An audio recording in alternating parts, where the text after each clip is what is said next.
नमस्कार। एक मजेदार बात यह है कि विंडोज़ 11 कंप्यूटर में एक बहुत ही पावरफुल एआई असिस्टेंट पहले से ही मौजूद है, जिसके बारे में शायद बहुत से लोगों को पता ही नहीं। तो आज हम इसी छिपे हुए खजाने मतलब को पायलट की ताकत को समझने वाले हैं। हाँ, बिल्कुल सही सुना। ये कोई मामूली ऐप नहीं है। ये काम करने, कुछ नया सीखने या कुछ बनाने के तरीकों को पूरी तरह से बदल सकता है।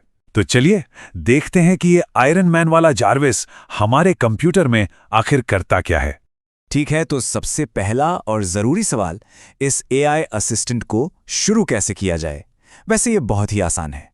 तो देखिए, सबसे पहले ये चेक करना है कि विंडोज़ 11 लेटेस्ट वर्जन पर चल रहा हो, मतलब वर्जन 23H2 या उसके बाद का। इसे सेटिंग्स में जाकर आराम से चेक किया जा सकता है। अगर अपडेट मांग रहा है तो फटाफट कर लीजिए। और जैसे ही सब तैयार हो, बस कीबोर्ड पर विंडोज़ की और सी को एक साथ दबाइए और बूम, आपका एआई असिस्टेंट हाजिर है। अच्छा, तो को पायलट से बात करने का सबसे सीधा तरीका है चैट और आवाज़ का इस्तेमाल करना, बिल्कुल वैसे ही जैसे दूसरे एआई टूल्स के साथ होता है। तो ये चैट में कर क्या सकता है? इससे कोई भी प्लान बनवाया जा सकता है, कुछ लिखवाया जा सकता है, ये कहिए कि लगभग कोई भी जानकारी निकाली जा सकती है। चलिए एक छोटा सा उदाहरण देखते हैं। मान लीजिए कहीं घूमने का प्लान बन रहा है। बस को पायलट को एक सिंपल सा कमांड देना है और बस कुछ ही सेकंड्स में ये एक पूरा का पूरा प्लान बनाकर दे देता है। कहाँ घूमना है, क्या क्या टिप्स हैं, और तो और उस जगह की हिस्ट्री क्या है, सब कुछ। सच में कमाल है कि ये कितनी तेजी से काम की जानकारी इकट्ठा कर लेता है। अब एक और दिलचस्प चीज है इसका वॉइस कमांड फीचर, मतलब टाइपिंग का झंझट खत्म। सीधे एआई से बात की जा सकती है। इसकी भाषाओं की काबिलियत को परखने के लिए इससे एक सीधा सवाल पूछा गया और को पायलट का जवाब एकदम पॉजिटिव था।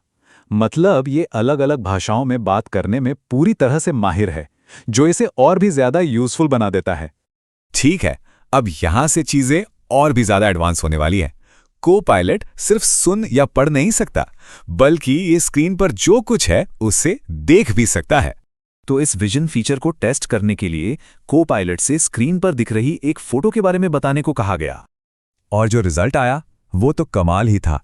को पायलट ने ना सिर्फ फोटो को सही सही पहचाना, बल्कि उसके बारे में कितने सारे काम की जानकारी भी दे दी। सोचिए जरा, स्क्रीन पर कोई भी फोटो हो, चाहे कोई पुरानी इमारत हो या कोई आर्टवर्क, उसके बारे में तुरंत पता चल सकता है।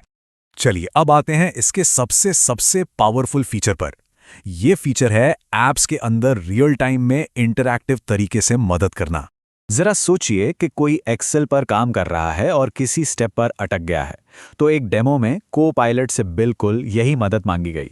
तो यहां पर जो गौर करने वाली बात है वो ये है, को पायलट ने सिर्फ बताया नहीं कि क्या करना है, इसने असल में स्क्रीन पर कंडीशनल फॉर्मेटिंग बटन को चमकाकर हाईलाइट करके दिखाया, ताकि ध्यान सीधे सही जगह पर जाए। बातचीत आगे बढ़ती है और अगले स्टेप्स के बारे में पूछा जाता है। इससे पता चलता है कि ये पूरी मदद स्टेप बाय स्टेप मिलती है। और को पायलट बिल्कुल निराश नहीं करता। वो एक एक करके साफ साफ निर्देश देता है, जैसे कि अब कंडीशनल फॉर्मेटिंग पर क्लिक करें, फिर न्यू रूल चुनें। ये पूरी प्रक्रिया में कदम दर कदम साथ चलता है। ये तो ऐसा है जैसे स्क्रीन के अंदर ही एक पर्सनल ट्यूटर बैठा हो, जो हमेशा मदद के लिए तैयार है। और बस काम हो गया। को पायलट ने सिर्फ सलाह नहीं दी, बल्कि काम को सफलतापूर्वक पूरा करवाने में एक्टिव तरीके से गाइड भी किया। सच कहूं तो यही असिस्टेंस का भविष्य है। तो अभी तक हमने जो कुछ भी देखा है उसे जल्दी से समेट लेते हैं।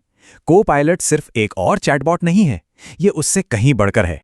इसके 4 मेन ताकतें हैं। टेक्स्ट वाले कामों के लिए चैट, बिना टाइप किए बात करने के लिए वॉइस, स्क्रीन पर मौजूद तस्वीरों को समझने के लिए विजन, और सबसे शानदार, ऐप्स के अंदर सीधे गाइड करने के लिए इंटरैक्टिव हेल्प। और ये सब हमें एक बहुत ही बड़े सवाल पर लाकर खड़ा कर देता है। जब ऑपरेटिंग सिस्टम के अंदर ही एक ऐसा असिस्टेंट मौजूद हो, तो ये सिर्फ काम जल्दी करने के बारे में नहीं रह जाता। ये हमारे और हमारे कंप्यूटर के बीच के रिश्ते को ही जड़ से बदलने की बात है। सोचने वाली बात है ना?